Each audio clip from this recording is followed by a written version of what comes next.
Morning, good afternoon, good evening to a few of you. Welcome to today's community briefing. It is December 8th or the 8th of December, 2022, and our year is rapidly coming to a close. In a matter of weeks, we'll be moving into 2023. So if you got things to finish up for the year, just got a few weeks.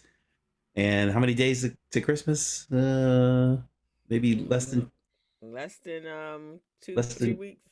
yeah. Yeah, less Yeah, than 3 weeks. it's getting there, getting there. Mm-hmm. So we have a wonderful guest for you today, Mr. Michael Anderson, and he is a fabulous architect.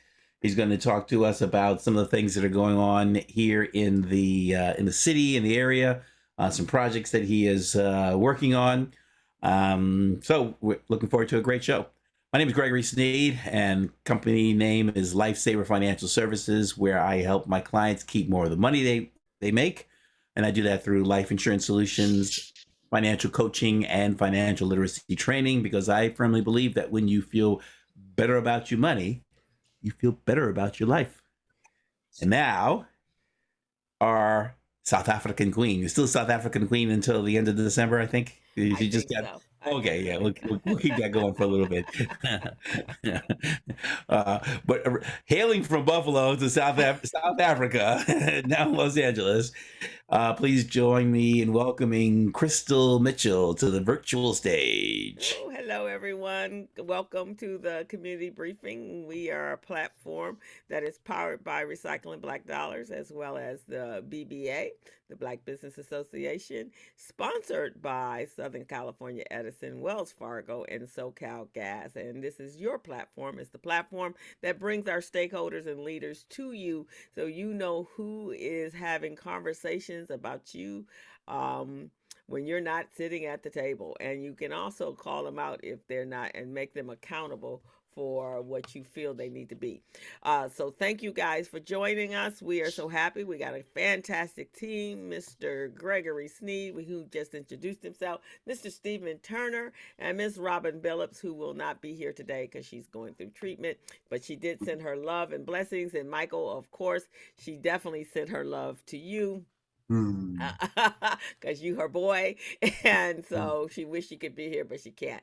But thank you guys for coming. Make sure you use the chat to introduce yourself. This is a networking platform. Couple little things. RBD is in the middle of membership and drives, so get your ad in the 2023 resource guide, which has been published for the vast, I guess, 30, almost close to 30 years. I don't know if you guys can see it. So we're going to be doing the 2023 because, guys, we have to support each other in each other's business. We have to become much more dominant in the economic space. Is so important. As Greg said, I just got back from South Africa, and I tell you, some interesting things with that continent being minority black, but still not minority economically black. That's a pretty sad thing. So we have to make a change, not just here in this country, but around the world, making sure that we come together from the diaspora to become more prominent and to raise our people up economically. So today, our guest is going to talk about that from a real estate asset base and how important that is that we need to work together. So thank you guys for coming. Make sure you tell some more friends. We want this to be the premier spot every Thursday morning at 11 a.m. that you come to get information and take back to make your business and community a better place. And with that, I'll turn it back over to Greg. Even you got something to add right now? Since you no, you're gonna wait till the end. All right, fantastic. So, welcome back. Today we have Mr. Michael Anderson, and he is president at Anderson Barker Architects. He is in the American Institute of Architects, AIA, I think that's what that stands for, and the National Organization of Minority Architects, NOMA, the Southern California chapter. He's the CEO of Anderson Barker Architects, and he is setting the company apart in terms of leading design in urban design, um, economic development, modernization of Black and Brown underserved communities. He's got a little over 30 years of experience as a registered architect, and he's been working on transit, aviation, schools, urban design, redevelopment projects across the Los Angeles, San Diego, a little bit of Philadelphia. And he also designed the Metro Compton Station, the Rosa Parks Willowbrook Watt Station, and he has been with his own company there for 3 years. He was with Base Architecture. He has the went to University of Southern California. Got in the Ross Minority Program in real estate. Also the architecture and urban design, and Washington University in St. Louis. I believe he hails from the city of St. Louis, Missouri. Got to get that A in there, right? I say Missouri sometimes. Missouri. Got worse as I got older. Yeah, my mother was raised in Kansas City, so so she had interesting pronunciation of Missouri. Yeah. And so, without further delay, please welcome to the stage Mr. Michael Anderson. Oh, well, thank you, Gregory. Thank you, Crystal, and thank you, Steve. It's an honor to be here. And, I thank God for bringing us all together, especially focusing on making change in our communities. As Gregory said, I am an architect. I've been in this business for 45 years, actually. And I became an architect because I wanted to figure out how to eliminate poverty in our communities through buildings and through streets. And so I've been asked to talk about Crenshaw's past, present, and future. I kind of call myself a witness to the scene. I first came here in 1978 when downtown LA had dirt fields and Crenshaw Mall had a Woolworth, and it looked like it needed some help. And so I saw when Crenshaw Mall was changed, and I saw the impact it is on the community and things. One of the things that always bothered me about our communities is, especially as an architect working in other communities and doing studies on like 3rd Street Promenade before they happen, is I would never see that quality or that scale of investment come to our communities. And I believe that's had an impact on preventing things from happening at the scale that we need, and also with things in terms of protests driving Black developers out of the community. Well, so with that, I have a presentation I'm going to walk through that kind of gives you some visual, the past, present, my experience. And I look forward to hearing your questions and feedback, and hoping I can provide any advice in terms of why things are the way they are. So do I just take over the screen and just start showing? It's showtime? Okay. Showtime. Okay, well, let me see if I can get this to work right. You're gonna look at yourself for a brief moment before the PowerPoint starts. So can you see the screen? Yes. It's coming. There you go. Yep. Okay, and everybody can hear me? Mm-hmm. Okay, so this is an image of Crenshaw from the late 50s, early 60s at the bottom. But the interesting thing is, this is kind of what it looked like when I came to Crenshaw in 1978, although a little bit more grittier. And I guess there was a temple. Elijah Muhammad and them had a temple there as well, I think, in the facility. But Crenshaw is known for, Maverick Flats, where the Temptations, got started. We have the Vision Theater, which I like to call the Marla Gibbs Theater. And then as well as we just had the opening of the Crenshaw LAX line. And so, again, I want to thank the community briefing for being here today. This program strives to help Black people work together to make a better tomorrow. But, one of the things, I'm a jazz fan, and Crenshaw has a great history in jazz music and arts. And Horace Tapscott was an amazing musician that I actually just learned about 3 or 4 years ago. But when you watch the migrations of how Black and Brown people moved from Central Avenue, mostly the Black folks, over to Leimert Park, and then bringing that art and jazz into the community was its vibrancy. But I think it's kind of like decline. And our community is known as the Black Greenwich Village.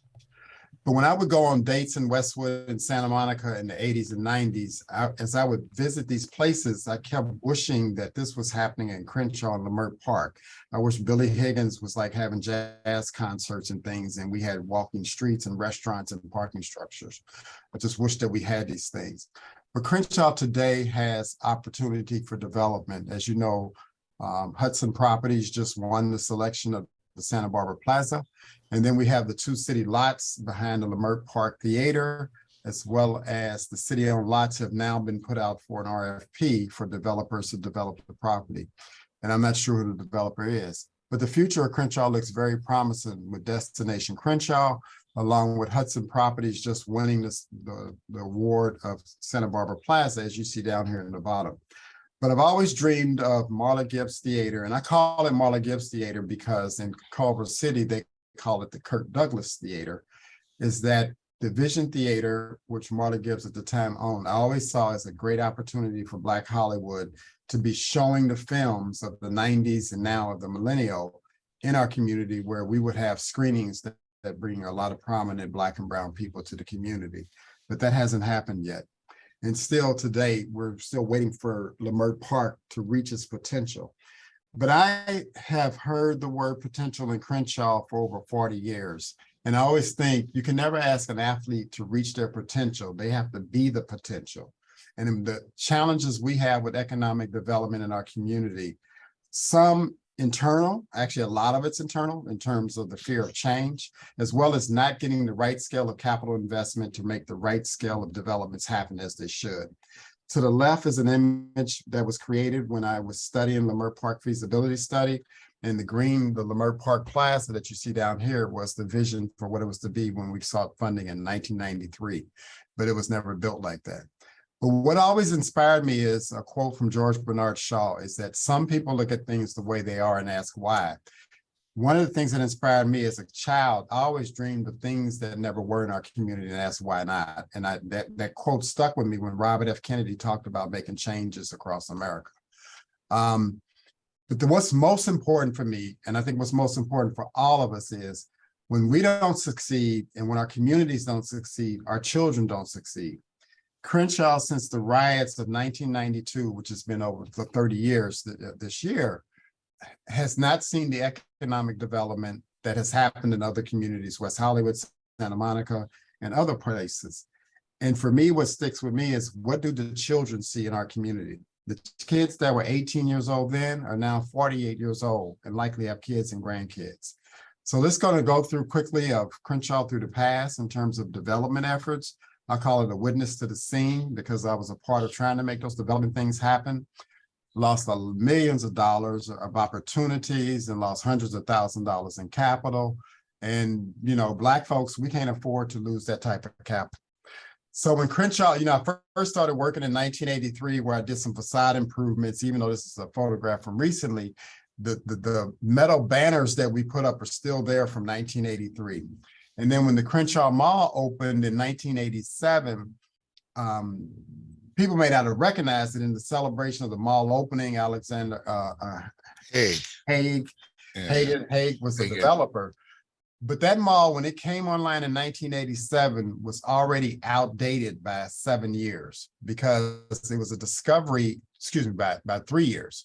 A discovery around 84 and 85 that in malls that had a limitation around internal function weren't successful. And so the Baldwin Hills opened and was supposed to open up to attract people from View Park, Baldwin Hills, the upper incomes to come there, and they wanted to have a Nordstrom's, but that didn't happen. So, you know, if you looked at what was going on in other areas, Santa Monica, I started doing studies with the city of Santa Monica because I worked for an urban design firm in 85. And they had a structure just like Degnan Avenue, but they realized they needed parking because Westwood, one of the problems were when you go on dates, you could never find a parking structure. So Santa Monica built parking structures on 2nd and 4th Street and revitalized 3rd Street, and it opened to huge success. Then also I looked at what other cities were doing. Glendale started in the late 1980s of developing office buildings to capture the employees that were working in downtown LA, where corporations didn't want to pay high rents to have their employees who were doing back office operations. So Glendale came up with a plan to build office buildings to undercut downtown LA's office market. And as a result, they brought daytime jobs to Glendale, thousands of them. that started to nurture the existing businesses that were already in the community that were ailing because they didn't have economic growth. Crenshaw lacks daytime salaries. And if you don't have daytime salaries, it's hard for business to get loan, or better yet, have customers for breakfast, lunch, and dinner. And so when the riots came in 1992, President Bush, Herbert Bush, approved $5.2 billion for transit and street programs in Los Angeles as a result of trying to get reelected. That $5.2 billion in 1992, you could have beautified every street like you see Santa Monica Boulevard in West Hollywood, but those funds were administered by the state trustee, and instead, those of you who are old enough can remember, the 105 was incomplete, the 110 HOV lanes were incomplete, and suddenly that funding was used to make those projects happen, which did go through riot-affected areas, but it did not come down to streetscape projects that would have added value and quality of living into our communities. This picture here is a roundabout in West Hollywood, which the city started putting back in around the 1990s. It was to slow down traffic, but it's also made streets beautiful. And then our streets where you have a lot of accidents were on the residential streets, these are good for slowing down traffic, but they also add beauty. But we also had hundreds of millions of dollars in corporate pledges and things that never manifested into real transactions. And I saw those $1 million pledges as the need for office buildings and industrial facilities for Ford, Honda, and them to build parts in the Black and brown communities. So I was inspired even before the riots, seeing things that I was working on in other communities. And what I realized was Crenshaw never had a plan at that time for large-scale economic development, nor did officials know how to lobby for money. So I actually put together a package for Leimert Park to rebuild the park in 1992. When the riots happened, Tom Bradley's staff called me and said, Michael, we got the $600,000. You start working on the plans. This was the vision for what the park was to be like in 1992. And I had construction documents created, invested families' money and so forth, only to be shut down by a brother from the planning department because he said the community should wait and come up with its own plan. This was to be like the elegant front yard to Leimert Park Village that could have come online in 1993 that would have shown even after the riots, things were going to start happening. So in addition to that, we were lobbying to get office buildings along Crenshaw because studying urban economics and working for an urban design firm, I knew that Crenshaw did not have daytime salaries. So after the riots, when people were talking about giving small businesses loans to grow their businesses, I said, a bank's not going to give anybody a loan if the market is not growing. Communities are assessed by the value of building permits, the daytime jobs. So we were lobbying to get government divisions to serve as anchor tenants where they would occupy 70 to 80% of the building under long-term leases along Crenshaw Boulevard. And we actually had a development proposal on Santa Rosalia, but that was shut down because of politics, because officials said we can't, as I was told by the staff, I did not have permission to build those projects without the political leadership's approval. But that pain wasn't just to me financially. The pain for me was kids are not seeing the jobs that existed back then. They're not seeing office workers. But what happened was I was told no on the park, told no on office buildings. I was thinking that if we had office buildings in Leimert Park, we can move the California African-American Museum into Leimert Park Village to have shows. But we were told we couldn't be helped with moving the California African Museum into Leimert Park Village. So if you thought about it, that museum would bring African-American shows that would into Leimert Park Village as well. But we were allowed to build affordable housing, but we were not allowed to build jobs and bring it to the community. But in the 1990s, as I said, I was trying to build this office building. Magic Johnson opened the theater. Johnson and McFarland lost to Santa Barbara Plaza because of politics, and Marla Gibbs lost the Vision Theater. But when you started seeing the headlines that were coming out about how Magic Johnson and Victor McFarland lost the deal, Marla Gibbs lost the theater, and then other developers running into challenges of getting things done, even when I was trying to buy a building, I lost faith in investment in our communities.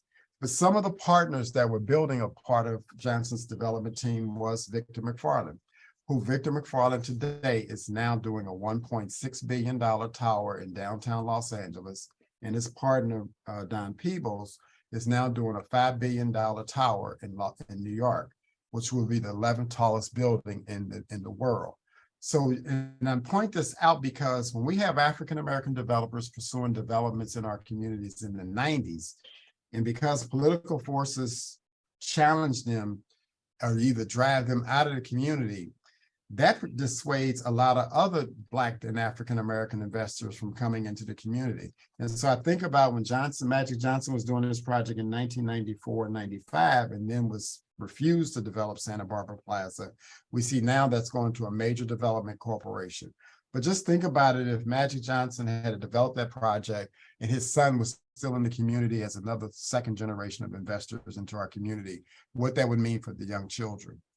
So in 2008, CRA hired me to study the development of city-owned lots behind the Vision Theater. We had this rendering and plan created. This is like around between 43rd Place and 43rd Street. And this was with the vision. But that led to huge protests called around fear of change. The voices were saying white people are going to move into the neighborhood. Again, this is 2008. This is, 14 years ago? Is that right? Is my math right? Yeah. And so the lots still have not been developed. And, you know, I believe if had we done it, we could have redeveloped Marlon Gibbs Theater. So what were other cities doing? Culver City had changed their theater into the Kirk Douglas Theater and used Culver, the symbol, as the Culver Theater. But Kirk Douglas made a donation. But that could have, you know, if you think about our Vision Theater, or the Marlon Gibbs Theater, as I wanted to call it, that would have been the perfect place for screening of Black Hollywood films. They built parking structures to help the retail businesses and the restaurants be able to have parking space, and move Trader Joe's into the first floor. Our communities have been asking for Trader Joe's and things of that business like that since the 1990s. But let's look at Crenshaw today. With the contentious sales of the mall, there was an African-American developer and architect, Roland Wiley. I think they also had Victor McFarland and them involved again, and that project got killed. So now the property has been sold to the Heritage Development Company for $140 million. And the intention of the people protesting is good, and I understand it. But when you have a $140 million real estate land transaction, you have to recognize that means it's about an $800 million to $1 billion project. And it's going to be difficult for a small company to be able to pull off a deal of around $1 billion if you haven't done it before and several times. So as a result, again, we lost Black investment into the communities. But what's happening on the opposite side? The same CIM is developing new office buildings on the north portion of Crenshaw Boulevard. Watts Enterprises is developing housing around the service station at Crenshaw and Exposition. And these office buildings and parking structures actually represent the same products that were proposed 30 years ago, right after the riots. Then they will house salaried employees. My instincts is, having worked on the county's master planning and assessment of facilities from 2016 up to 2018, I know the county is reprogramming its facilities and going to be looking for office space to move employees into under long-term leases. The unfortunate thing for me is this is a vision that was created 30 years ago of putting businesses and tier 1 salaries into the Crenshaw-Leimert Park portion of the Crenshaw Boulevard, where those salaries are going to represent maybe $1 billion in salaries in the future. That's still going to be away from Leimert Park Village. That is going to make it difficult for those businesses in Leimert Park Village to survive because the new market's been created on the north side. Crenshaw needs daytime salaries, and it also needs an increase in household incomes. And so I'm just pointing this out about how we consistently miss the opportunities to get the right thing. And so this is a site plan. Now knowing the Crenshaw K line has opened up, the unique thing is that means this Black community has 2 transit lines that connect to downtown LA, Inglewood, and LAX. So the investment opportunities are huge. But because we've lost those generation of investments from Magic Johnson and Victor McFarland and others from the 90s, now you can see large white corporations are moving in because the market, the land values are so low in comparison to other market areas, and the need is there, that this will become an attractive place for investment. And it will attract a lot of Black and brown people, but it's not going to be as abundant of Black and brown people that can afford the rents of what's going to be developed. So the part of Crenshaw that we're dealing with between Stocker and 43rd, we're getting new affordable housing projects. I'm a fan of affordable housing projects, but I'm not a fan of affordable housing projects as the major developments along Crenshaw Boulevard.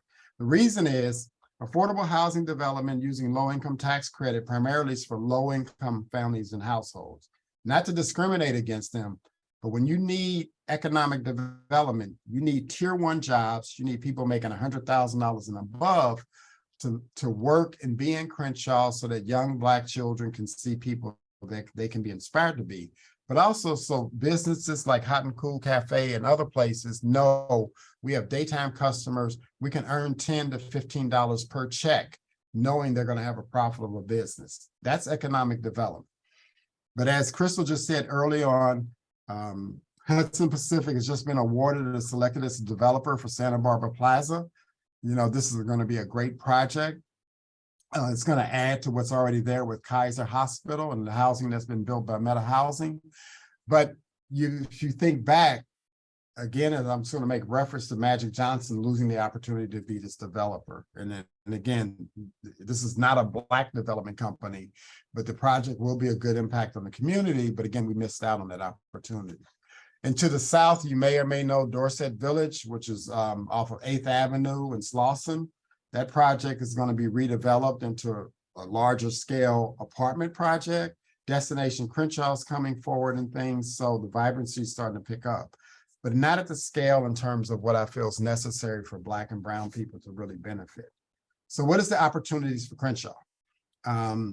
One of the things is, how do you create a new vibe and market the place so that you attract a younger generation? My strategy and my plan now focuses on creating home ownership and rebuilding the infrastructure so that we can lower development costs in the community to attract a new generation of Black and brown people to move to the community. But when you're in business, let's talk about some fundamental facts. If you do a SWOT analysis, you look at what are your strengths, weaknesses, opportunities, and threats. And in Crenshaw, you can see the strengths are its culture, the metro lines that it has, connection to the business centers, downtown LA, LAX, in Inglewood, which has also just received $10 billion in investments in 8 years. I happen to be the associate architect designing the Clippers Plaza buildings. And I've also worked on Hollywood Park across the street. And I secured $8 million for Century Boulevard to get redeveloped start in the early, actually late 1990s. But when you see that beautification along Century Boulevard now from the 405 freeway all the way to Wilton, that was seeded with the money that I had secured, $8 million before. And that did not happen in Crenshaw. But also the strength is you have a younger generation of entrepreneurs, Prophet Walker and other young Black entrepreneurs are buying buildings and properties to do development in our communities. But our weaknesses are the history of losing Black investors over the years and the lack of daytime jobs and the limited ability for the community to have ownership in the business. And there's a crumbling infrastructure around utilities that increase the cost for developers to build the projects. But what is the opportunity? Today, we have 1.6 trillion in federal funding. We have Justice 40 that says out of that 1.6 trillion, 40% is to go to underserved communities. And there's an executive order to advance racial equity. And so what does that mean for Los Angeles and for the Black and brown communities? That means Crenshaw has an opportunity, if it had the right plan, to ask at the federal level for approximately $12 billion to improve its infrastructure, rebuild parks, rebuild water, utility lines to lower development costs that would make thousands of jobs for young men and women. But what are our threats? Our threats are that we constantly go through protesting of changes versus nurturing how do we make change. And leadership has not been able to make the right deals to drive economic development. And I'll give you an example.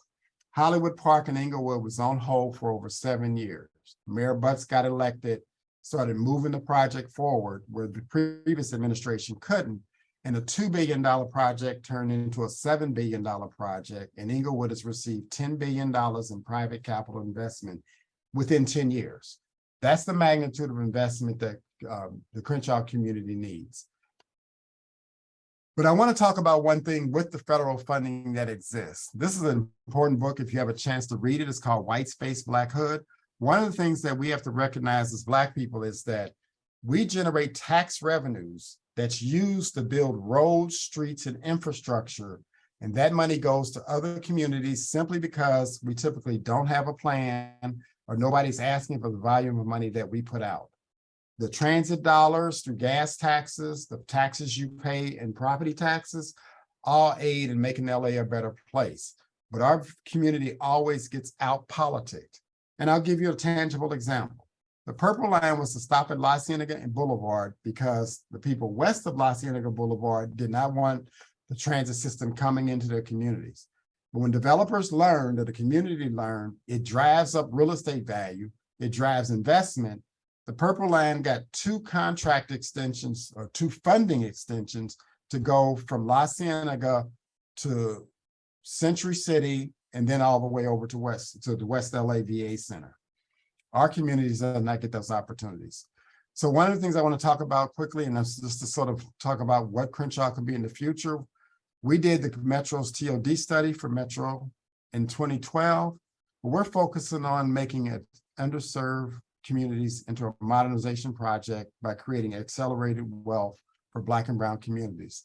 And that is to invest federal funds into the infrastructure around the transit stations in the Black and Brown communities.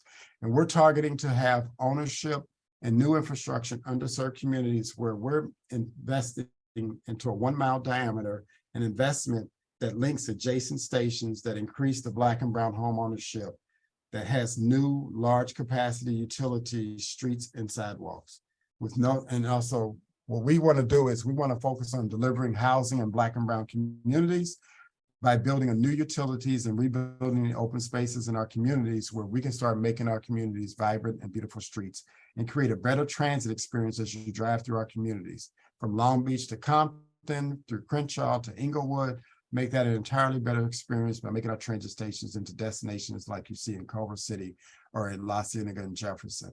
So we're looking at how do we increase home ownership for Black and Brown families where we can start to create wealth and create ownership for Black and Brown families. So we're looking at converting mom's single family house into a 4-yard courtplex as a method of making generational wealth possible.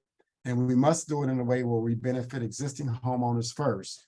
And I based this on the Leimert Park homes that I built after the riots, where I secured 1/3 equity for first-time buyers to be able to buy a townhouse, that now they have a lot that has 3 to 4 income units per lot. So we're adding new housing for first-time buyers where Black and Brown families get a subsidy of $500,000 to $600,000 from the federal government using the infrastructure and climate smart funding to serve as equity so that Black and Brown people, we can bring a younger generation to Leimert Park, Crenshaw, and the Black and Brown communities around our rail lines. And we're seeking this. So this gives you a example of the quality of life. It's a courtyard living. This is the owner's unit in the middle. It's 2 stories. It's 3 bedrooms, 2.5 baths. This is a rental unit in the front. That's 2 bedrooms to 3 bedrooms with 2.5 baths. And in the back, we have 2 1-bedroom units. All these units come with an outdoor deck of around 240 square feet. And the purpose is when we remodel mom's house, she can rent the property to her children and her grandchildren and now have families living on the same lot. For that federal subsidy, 1 unit would be designated very low income. And what we're doing strategically is now we have 4 income groups on a lot that increases the lot value to around $1.6 million.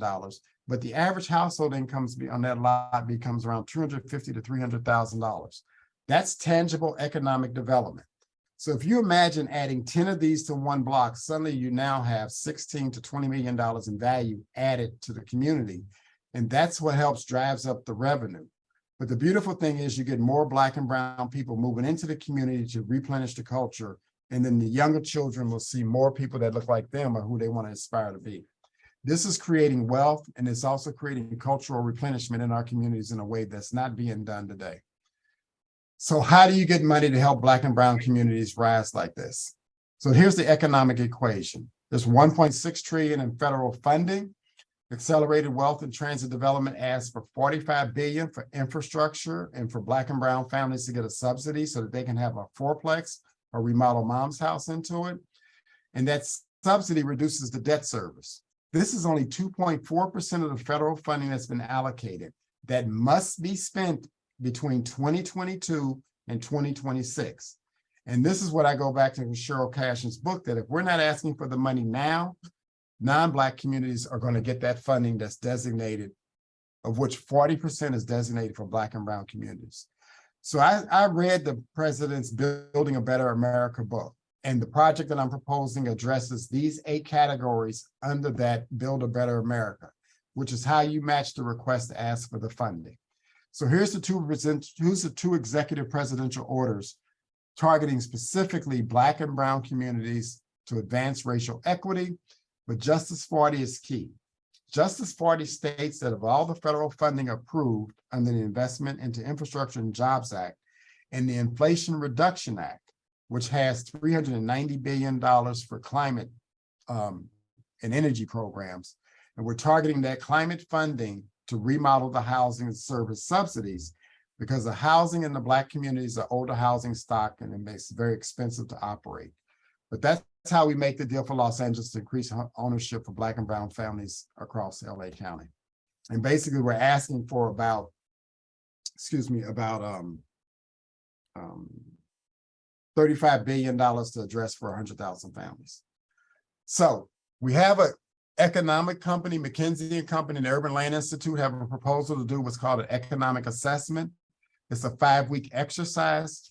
That study will do what's called risk mitigation around the project, that will talk about how to mitigate the risk of developing a project at the scale, but also will create the economic models that will show what this impact will be on the communities, what its benefits will be for Black and brown families, what it means in terms of LA County and how much tax revenues they would get annually through this Black and brown new home ownership program. I estimate that the county will earn about $2 billion a year just through property taxes of this, but it becomes a way of modernizing our communities around all the transit stations in underserved areas, where the quality of life around those transit stations get better and people start to want to live in those communities. And so this is an example. This is the current project. We're lobbying DWP to transform the site at Slauson and Miramonte. This is the first original Blue Line station. And only in a Black community can you have 9 acres sit as a pole yard next to a transit station instead of having economic development. But this half-mile radius area is where we intend to rebuild the utilities, the streets, sidewalks, the parks, and create jobs for young men in the community to make it feel like it's going to feel like at La Cienega and Jefferson. This is a modernization program that we based on working at LAX, where you see LAX is doing tremendous modernization of its facilities to capture and get ready for the Olympics. This program is to do the same thing for Black and brown communities to get them ready for the Olympics, so that when the Olympians and the visitors get here, people want to walk through all the communities, enjoy the culture, and this will really help the businesses in that area grow.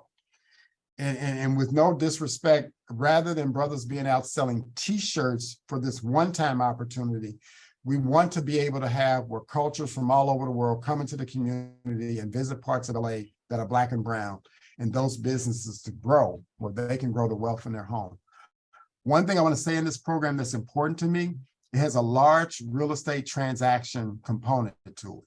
And so when we team with large realtors to assist in acquiring the land, we have told them that they must hire a local realtor during the acquisition and disposition of the land. The reason for that is, as land is acquired, like it's happening now in Crenshaw, we want to make sure Black realtors, Black and brown realtors get that commission, a percentage of that commission, at least 1/3 during that transaction, because that's going to go into a household in the community. And that's going to help the children see mom and dad is doing a lot of real estate transactions and they're improving their quality of life.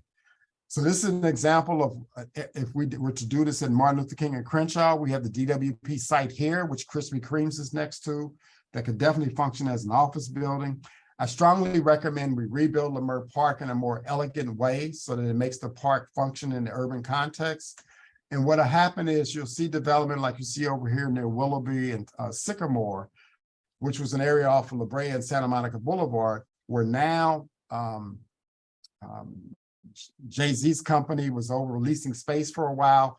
Oprah Winfrey Studios on the other side of the street. And this is an example of where you have Black and brown businesses that aren't in our community because of the context of our community and the difficulties of getting development going. But this is how Leimert Park and Crenshaw could feel.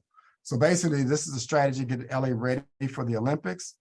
And I just want you to know our company is committed to coming up with strategies for our communities to inspire the next generation to access equitable spaces that help build generational wealth. And with that, I will stop and answer anybody's questions or give you hear your feedback based on what I've just shared with you. Well, that was a lot of great information there, Michael. It was for a minute there, it was like a fire hose. It was just trying to grab it all in, man. But you did fabulous. I'm going to do an animation, make it tell a shorter story. But go ahead. Oh, no, I loved every bit of it. It doesn't need to be shorter. It needs to stay as it is. And we need to be able to get it out to the people that need to hear it. That's what needs to happen. Well, along that line, I was to say, we've already started looking at how to make that happen. And the approach would be for an entity to be teamed up with a major qualified nonprofit, like a large nonprofit that's focused on California development in a way that then we are talking to neighborhood housing services being a part of that group because they focus on home ownership and they understand how to provide equity to first-time buyers. But that can actually be a proposal to LA County Development Authority through the county, because the county can do this throughout county areas, as you saw in the map. And then the cities can participate under that. The key thing is be able to design your deal large enough that you can say to the federal government, we have $45 billion need that we can pay you back through the economic development that occurs. And the way the county pays the federal government back is by the new jobs, the wealth that's created. That becomes Social Security taxes, federal taxes, tremendous tax growth during the development and the modernization of the community. Even though this is a $200 billion deal that spends about $20 billion a year over 10 years, the GDP multipliers between 3 and 4. That means just during the modernization project, you're going to add an additional $20 to $40 billion each year in tier 1, tier 2, and tier 3 job creations that generate tax revenues to the county through sales tax. Because when people are working, they buy food. When people have construction jobs, they spend and purchase other things, materials and things of that nature.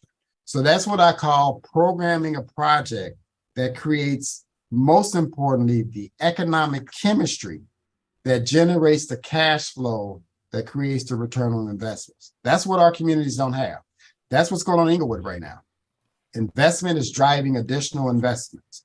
And it's happening in La Cienega and Jefferson, it's happening in Culver City, and it doesn't happen in our community.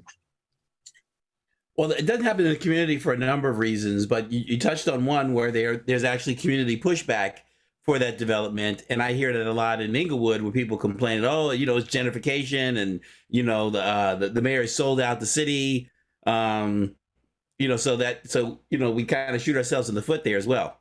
So this is what I enjoy.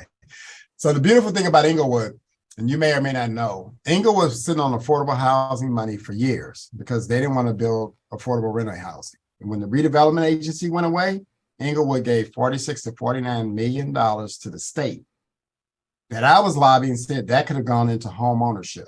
You could have used that as subsidies for Black and brown. The other thing is Mayor Butts allocated $18 million that would have gone to the state for the Forum to get redeveloped. And once the Forum got redeveloped, concerts started happening. Once he started moving Hollywood Park together, economic development started happening. Inglewood's going to become a cash cow. Now, if you own a home in Inglewood, your property taxes don't go up because of Prop 13, right? Your equity is building. Mom could turn her house into a fourplex and still be worth almost $2.5 million with hardly no debt, where she could rent to the kids and stuff. So the people that were being the loud voices actually are benefiting. And so that's why I'm saying, if you're not growing, you're dying. If a community is not growing, it's dying. And an example of that is Leimert Park Village. Its history as an affluent jazz place, the art galleries. I forgot the gentleman that used to have the Fine Arts Gallery. God, I can't remember his name, but that closed down. You don't get the younger generation to come in and bring their lifestyles into the community. So yes, when you grow, people can get displaced if you don't own property, but that's the reason why we're focusing on making home ownership for young Black men and women so that they can be there as this economic growth happens and get their wealth. I have a question, but Stephen, you have something? Yes. As you go through the history of Crenshaw, both past, present, and future, you made reference to the city council and planning commission. They can be an advocate or an obstacle. I like Cal Weston from the LA City to chime in, who also is a resident of the Crenshaw. Mr. Weston, are you there?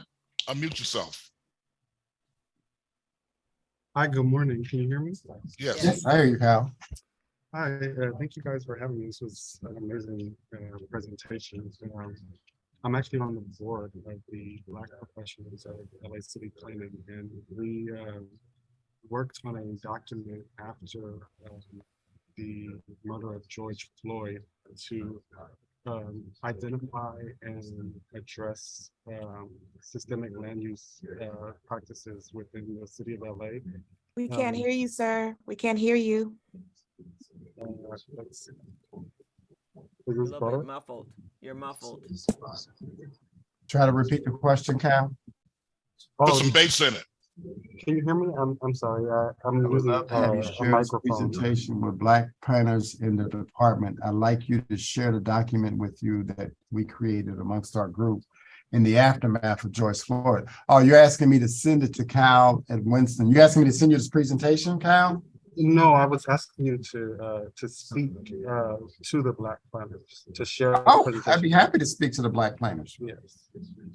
The interesting thing, you said you made reference to the murder of George Floyd. I don't know if you know, the editor, I wrote a book called Urban Magic. The editor actually lived in George Floyd's neighborhood in Minneapolis. And she explained to me that it was interesting for her to be working on my book because it talks about Crenshaw and the things. And she said, now I see what happened in the neighborhood that I lived in where George Floyd was murdered, because she was white. She lived in the area. She moved out of the area and she listens to the protests and the things of trying to make change happen. And she said when she read the book, and here's, I think some of you may see the book, I'm not sure, it's called Urban Magic, Vibrant Black and Brown Communities Impossible. But I wrote the book based on the challenges of what I went through trying to build in Crenshaw and what I witnessed other people doing. And also the most important part about part 3 of the book, it's a how to do it. And it's basically to start helping people get the fear of change out of it. But I would say Steve was correct. You know, the internal protests and also the challenges of getting things done in our community mostly comes from fear. And I'll give you a clear example. I call it remodeling my grandmother's house. My grandmother lived, and this is real incident. And that's what made me realize it's a fear of change. I was remodeling my grandmother's house to make it better for her because I was paying for my mother's house because they were retired and so forth. Otherwise, we had to sell the house.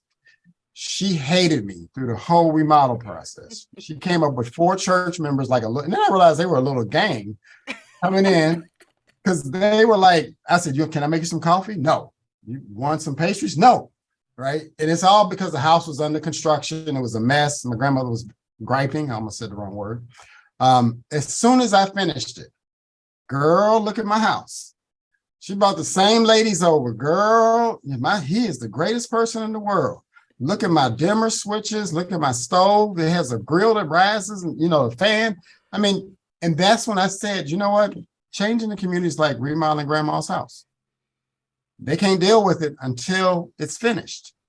And so Inglewood was going through a transformation now. Yes, unfortunately, the people who are renting and may get displaced because of the market condition, they're going to be griping, rightfully so. But the other side of the equation is a lot of families are benefiting from that prosperity to have wealth to leave their kids. But that's the reason why in our project, we target to make 100,000 Black and Brown families own a fourplex over the next 7 years. Because you start to minimize that displacement. It happens. Lot can remain an R1. Yeah, well, you may have to fight for a change for that. But that once you get the momentum going, you'll see cities start changing. And I'll give you an example. In West Hollywood, we were doing duplexes on single family lots in the 80s. Right. We were basically putting 2 houses on the same lot. And, basically took one house and we doubled the value of the property. They were selling like that. West Hollywood didn't push back. You would just go in and get your approval right away because they saw it was making change. It was making the community grow. you had more revenue, you had more eyes on the street. And so that's what cracks me up now. We're dealing with SB9 and these things. And I'm like, there are some places that have been doing that way before the state made it a bill, right? But see, we missed out on that because we were fearful of change. The other part is there's a psychology in our community. Black communities have always existed before we moved there. So when we talk about changing what our parents had, people freak out, right? But if you're not making change, you're dying, right? You know how many Black millionaires I know live at Cumulus over at La Cienega and Jefferson? And I just think about how they would be in our communities if that, if we had more development going on consistently. And I think a lot of that development may have fallen on the wayside after Tom Bradley exited, and then Reardon came in, and I don't know who was on the city council. That's mid '90s, right? I'm still in New York. No, you're right. Yeah. No, so Mayor Reardon, it was interesting. Mayor Reardon was okay in terms of if you came to him with a deal, he got it done. On my office building, he wrote letters to get funding and so forth for the building I was trying to build in Crenshaw, and it was a good transition. The challenge in our community has been the fear of change and nothing happened. I don't know if you all know, IKEA was looking at Santa Barbara Plaza as its first location in LA County. The community said no. They said, we didn't want trucks. But I was thinking, do you know if kids worked at IKEA, how good their houses would be on the inside? And in addition, IKEA has grown into a new industry that you have the IKEA hackers, people that beautify the IKEA furniture that you set up when you do the cabinetry. So when you think about, again, that's a missed opportunity, 30 years impact on our community. They weren't able to put the deal together, right? No, people, the few loud voices, the few loud voices started saying, we don't want trucks in our area. I remember it was Pat Russell and Ruth Galano at the time had to deal with that pushback, right? Yeah. Wow. But I say all this to say, you have to have a vision. Once you make that vision, start building. You're not going to get everything 100% correct. But one thing you're really going to do, you're going to make a hell of a lot of jobs for young children to see change. You're going to bring a younger generation back. You're never going to get it 100% right. But I'd rather see our community performing 80, 85% effective than sitting back on 0% no growth. Right? What can we do to advance that change? What, those who are on the call, those who are listening to live and in the recording, what can we do to help to advance this change? I'm gonna say, right now at the end of the presentation, I had a little thing scanned, to ask you for your feedback. I would say let the supervisor, let Councilwoman Heather Hutt, let Marquise Dawson, let them know, Janice Hahn, all of them know you support accelerated wealth and transit development as a strategy to modernize Black and Brown communities. And don't look at this. This is not me. This came from listening to what everybody said. But also most importantly is this is going to require a lot of large corporations to be involved. And the beautiful thing about it is all those resources already exist that will support this. I presented this project to the San Francisco Federal Reserve Bank 4 times. They like it. They said, because if the person loses the house, they still got 3 income units. But most importantly for Los Angeles, LA County needs 800,000 units of housing today. This only brings on 350,000 units of housing over the next 7 years, but it directs the benefit to Black and Brown people to own those units, not rent the units.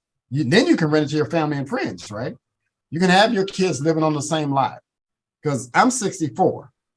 I would love, my daughter's 10, but that ain't gonna happen, but I would love for my children and grandchildren to be living in one of the units, my cousin or brother living in another unit, and the very low income unit to be for mom. Right. That's how we create generational wealth, and that's how we see each other every day. So I'll stop there. Michael, I was in Cairo not long ago, and my niece lives in Cairo, and her father is from there. And one of the things, what you're saying is absolutely true. One of the things that they have is that their parents and grandparents actually bought buildings, and so their entire families, they bequeath a apartment to each one of those family members. And so my niece, her father died as a result of COVID.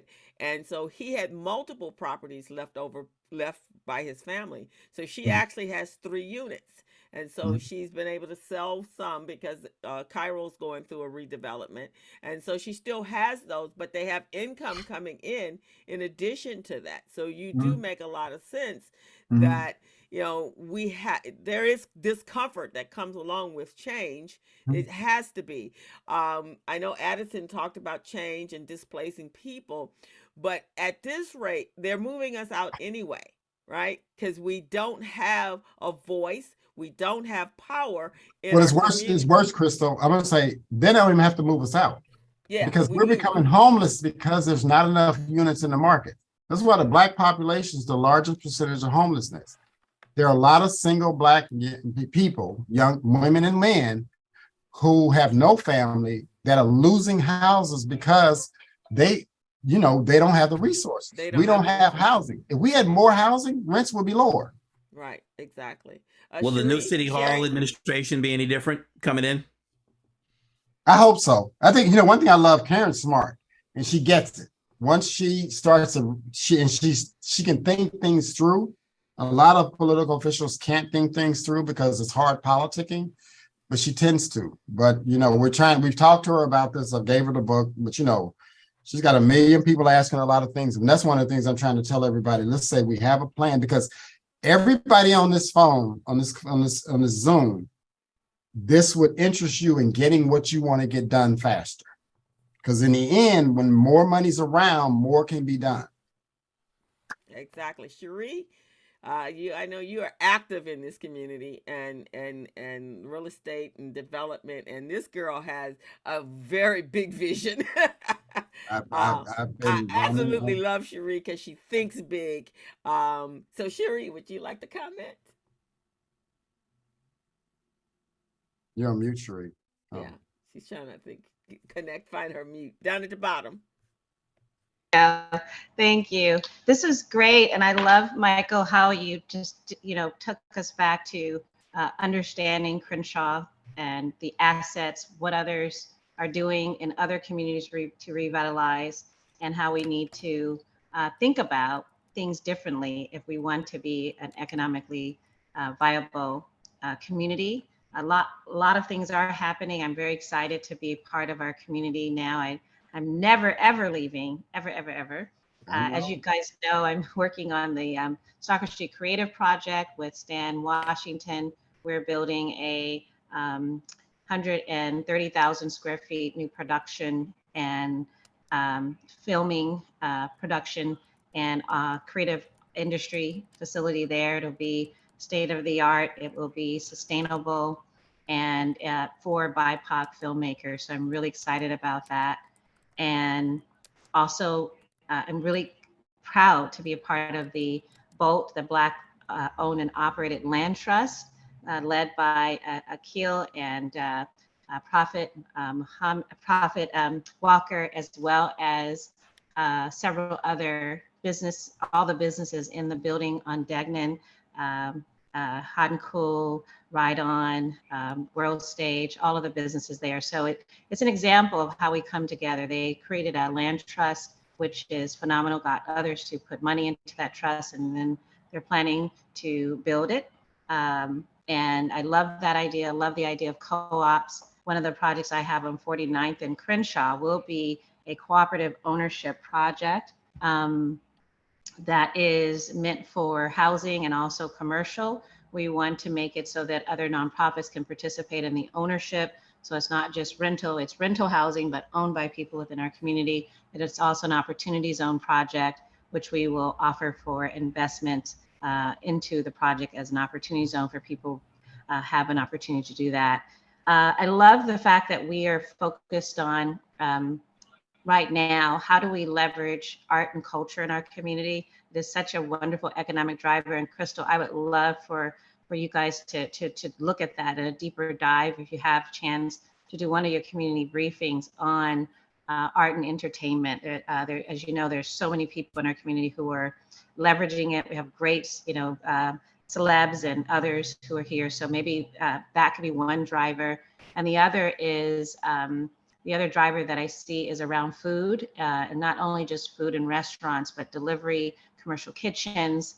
That's another economic driver I think we can have here in our community, and we could build facilities, sustainable facilities in our design and in thinking through what works, because not just regular retail will make us sustainable.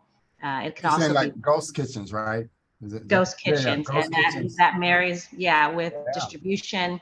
I think we're just primed for that to happen. I'd Mhm. love to see more of that included in our development so we can have that base.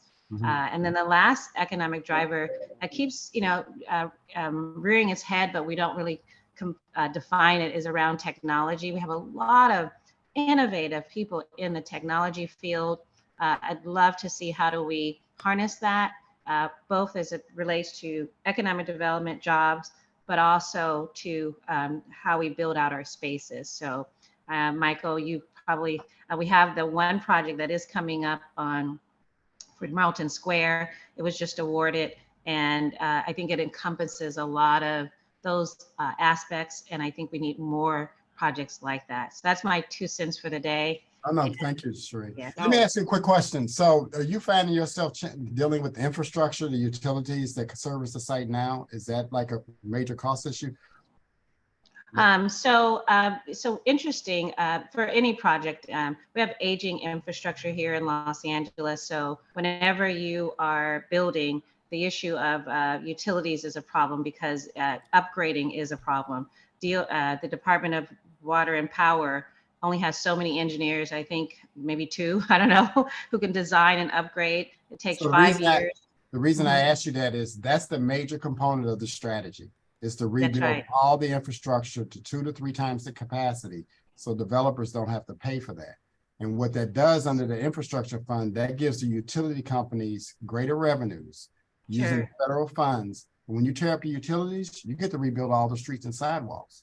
So you can like make the streets immediately beautiful as a part of that component. Yes, and there are several funds that we could do that. The IIG fund, which I got for Crenshaw Corridor. If you guys notice, it was money to widen the sidewalks and plant the trees. You see that that's in place. So we do need to marry it. Doing fiber optics in our ground is like a secret thing, but we actually do have fiber optics in our community that we have to leverage. Yeah. And I think looking at us creating these new infrastructure tax zones, we should look at doing those. And I think that's what you're referencing, to be able to do that. But we have to bring everybody together, get everybody on the same page, all the major developers to be a part of it to make it actually work. But more importantly, let's look at renewable energies. We are not taking advantage of what we can do to make ourselves sustainable with solar energy, and with these large developments. Or even with wind, where you got the hills. Wind, yes, we Manhattan got the Beach hills. Manhattan Beach allows the wind turbines to go in your backyard, right? And so that's why I'm saying, that's why I'm saying, if we address this as a large public works project, the things that you talked about, the utilities all around for a mile radius of the transit stations, things will change, because that will make the community. It's almost like rebuilding a new community. They build the infrastructure first. They build the sidewalks, they build the streets, they put the utilities in. Our communities have to have that done reverse, where we have to do that throughout. Then everybody has clean water. Compton has dirty water, right? I mean, I've worked on projects where we've had wooden sewers with liners inside. And so when you know that, don't worry, liners keep it clean. But when you know that, that's what I'm saying. But that creates a huge work opportunity for young men and women. You can have a job for 9 years doing that, all in our Black and brown underserved communities, that will help you take your family to the next level. So Michael, you have to lead that, because what you're saying, it's beautiful, but that is coordination beyond belief, across jurisdictions, both city and county and organizations, getting them to all play well in the sandbox. Right. So I will follow your lead. If you step out there, definitely getting a coalition, all the other departments. I would also encourage you to look at the Solar Fit down at the Port of LA. We had a 35-acre project, the Altasea project, trying to get upgrades for a huge project where you can land a spaceship in the water and come, was not going to happen through DWP. So we did a Solar Fit, which is a private entity that partners back with DWP to create solar energy, give it back, the drill. But we need more Solar Fit projects in our community. We certainly can do that. Okay. Well, you guys have been absolutely awesome. Oh, sorry, one over time. My bad. But I think, and Stephen, you tell me, I think this would be a great Singaporean platform with all to have this conversation to include the arts, but to definitely include what Michael's talking about. Also, Michael, I'm sure there's opportunities for private investors. I know a couple people that are about to become extremely rich next year. Let me stick this right down. The reason I'm asking for the large federal funds is not to have the federal funds used in the beginning, because if you get the allocation over a 5 to 7 year period, once you secure 45 billion, you'll use all private capital to do everything first. And then that way we get around Prop 209 and I can hire Black people specifically. I can hire Latinos specifically because it's all private capital. And then you use the federal funds to reimburse your private capital sources, excuse me. And so that's how you create the economic chemistry, because money follows money, right? So how can we help to move this platform? But Stephen, I would just say let the officials know. Heather Hutt, let Marquise Dawson, Supervisor Mitchell knows of this very well. Just, you know, just like the loud voices deter change, there's a thing. The loud, squeaky voices in Beverly Hills, Westwood, Santa Monica, they're targeting the federal funds. We have to become the loud, squeaky voices saying we want those funds. And this is what we want it for, right? Okay. This is for all of us. We have to say it now because the funding is the banks are looking, well, the feds are looking for who's asking for the money. All right, sounds fantastic. Let's collaborate. Well, Crystal, just one thing. Michael, having been the consultant to our city for many years, the problem is that we also have to bring the entity to the table to actually write those grants to the federal government. It's not necessarily within the city, believe it or not. So think about that as part of your strategy, and I'll be glad to talk to you about that. Yes. Oh, it's included. Okay. It's included. And that's why the reason I'm going to do the deal with the county is because if you do the deal with the county, then it becomes cities go to counties. If you have the money, they will come, all right? So they will compete for the money, but let the county be the, so the lack of a better term, redevelopment entity in partnership with the private. It's a P3 relationship. It's not the county as the lead. It's a P3 relationship, just like LAX is building the parking structures and the people mover. It's that type of business relationship. Okay, I'll stop there. So I just, Yes. excuse me, hi, this is Delphine. I have to go, but I grew up with Michael. I'm so proud of him. He's thorough. He's the real deal. I just want to take a minute. I was listening while I was on another call, but then I heard him start getting in more details. I had to kind of mute the other folks, but this call I can because I'm on a pitch contest. So I love you, Dale. Judges in about 5 minutes. Okay. But Michael is fabulous. I've known him all my life, his family, and no one has been more committed to improving communities here in LA and other places than Michael. And he's going to figure out a way to do it. That's the kind of analytical mind he has. And plus, he's awesome architect. So he's awesome. So congratulations, Michael, and I'll catch up later. I have to jump. Daphne, can you tell people who you are, who you work for, what you do? Yeah, I'm sorry. Delphine for a U.S. Bank. I'm the business access advisor. This is a new role that the bank created a year ago. And my focus is to help Black businesses grow, thrive, and sustain their efforts. And so in doing so, we provide access to resources, connections, as well as access to capital. And that can come in many forms. It might come from the bank or it might come from our CDFI partners. My job is to see that business get the resources that they need, if not from us, from where. And so hopefully I'll come on maybe sometime next year, Stephen, and give more background on what we're doing and how we operate. But it's been a year now, so now I've got my feet kind of wet into the ground and understand more about what our products look like and what some of the gaps are. But we're huge commitment to the Black community, particularly Black businesses. We work with Jason and Destination Crenshaw. You might have heard we bought the tax credits, gave them a loan for the new market tax credit, which generated like $8.9 million for them to build do Destination Crenshaw. So I'll talk more about that and others. And then Stephen, I'll be glad to come on, next year and spend some time talking about what we're doing and the resources we have. And then go from there. But I'm just so excited.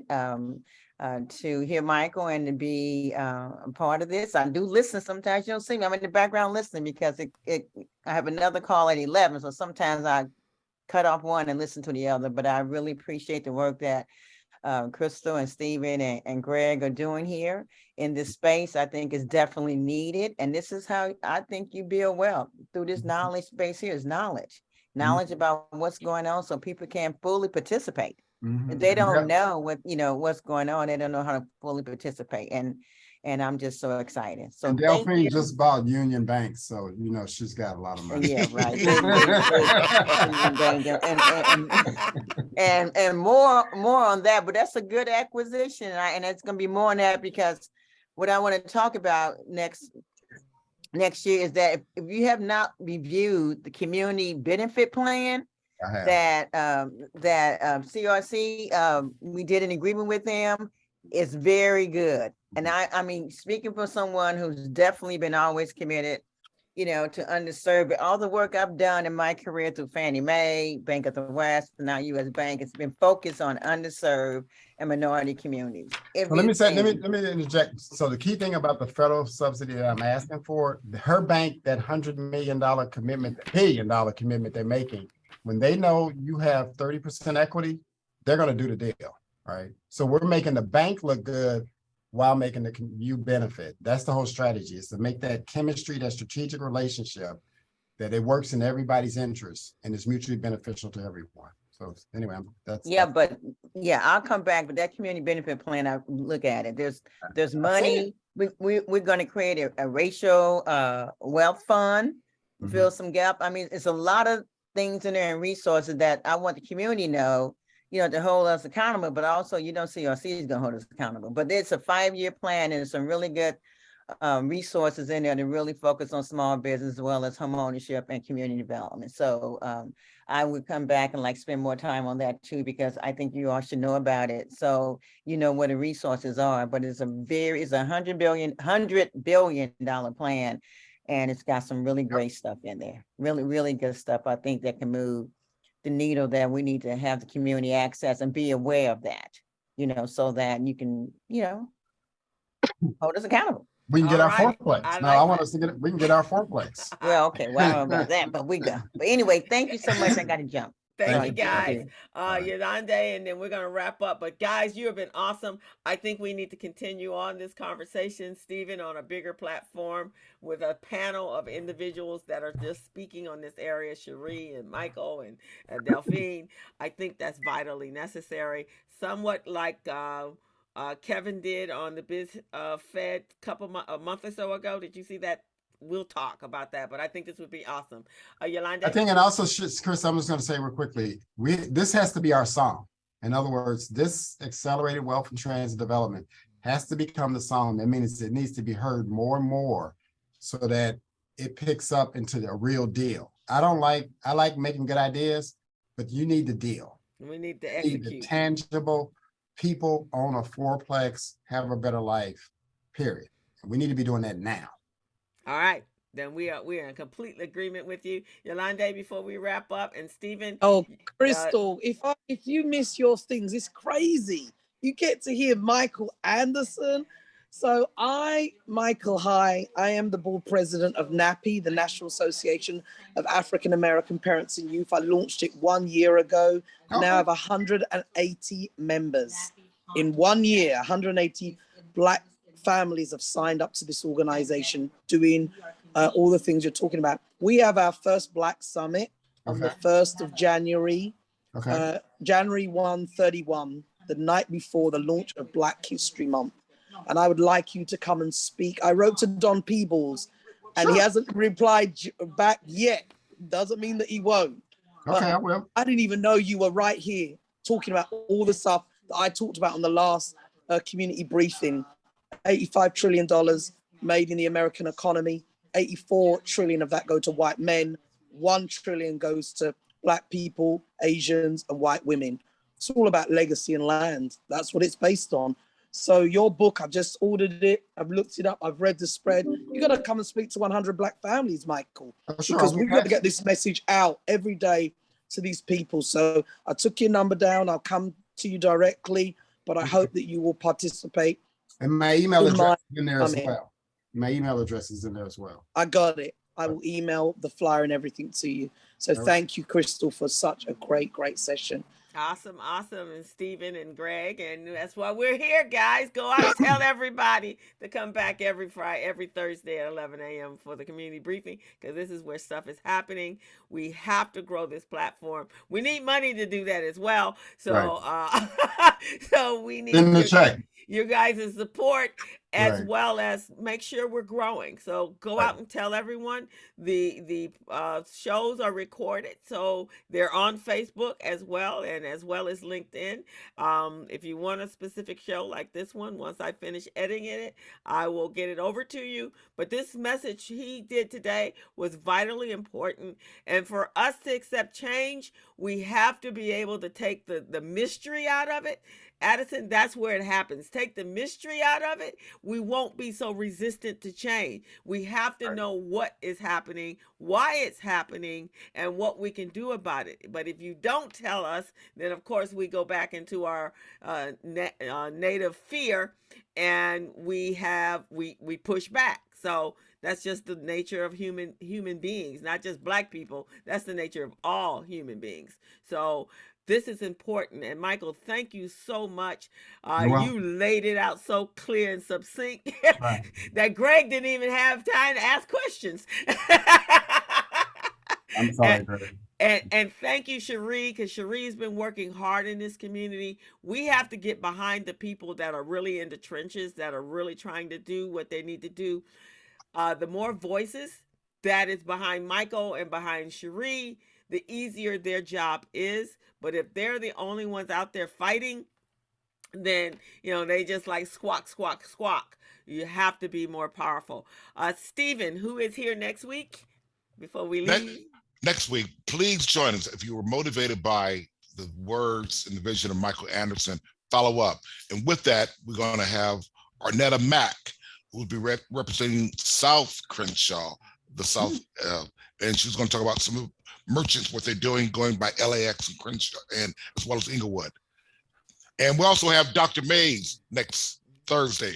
Will give us an update because we're not out of the woods yet with coronavirus as well as the flu. Hi, Dr. Mays. In fact, Dr. Mays, I was just telling them when we came on, when I was leaving for South Africa, I saw like 30 people in hazmat suits getting on a plane. I was like, what the hell?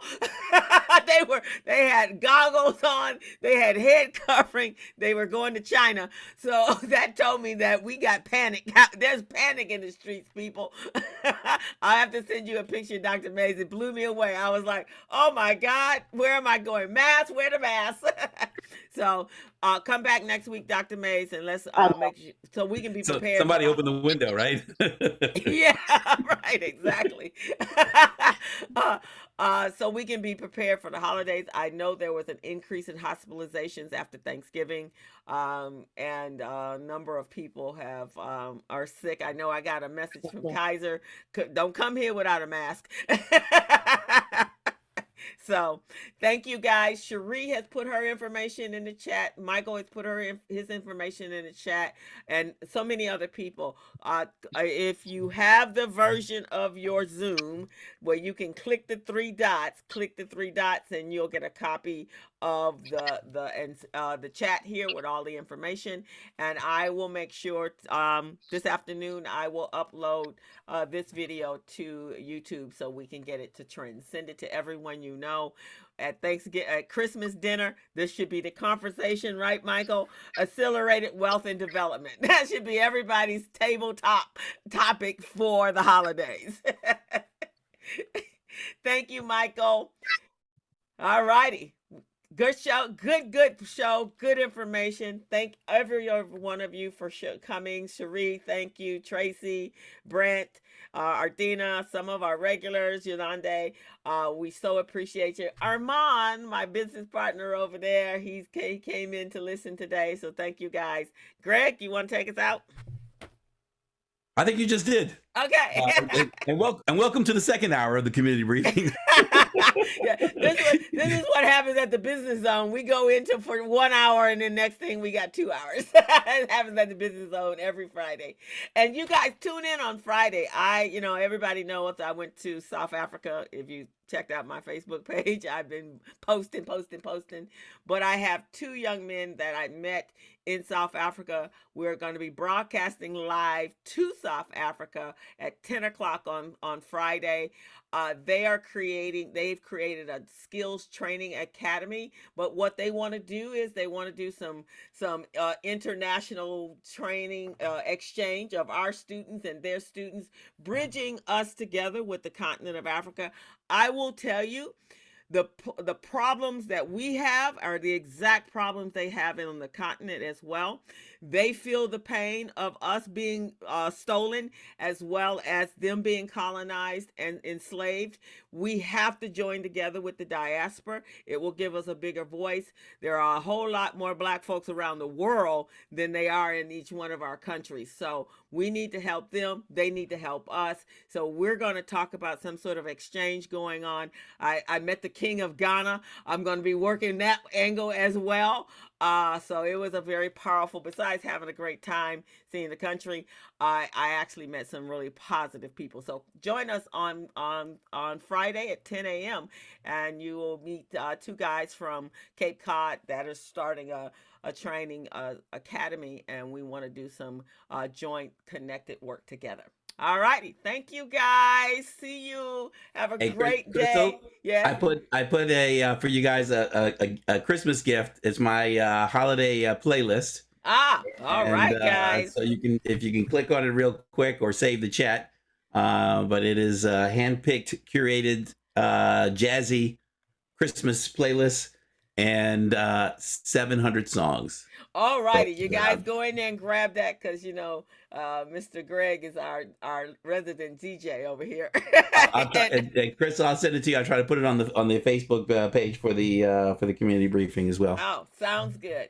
All right, everyone. Have a great day. Be safe. Mask up. Take care of your families. Take care of your children. And accelerated wealth and development. That is our mantra. All righty. Bye-bye.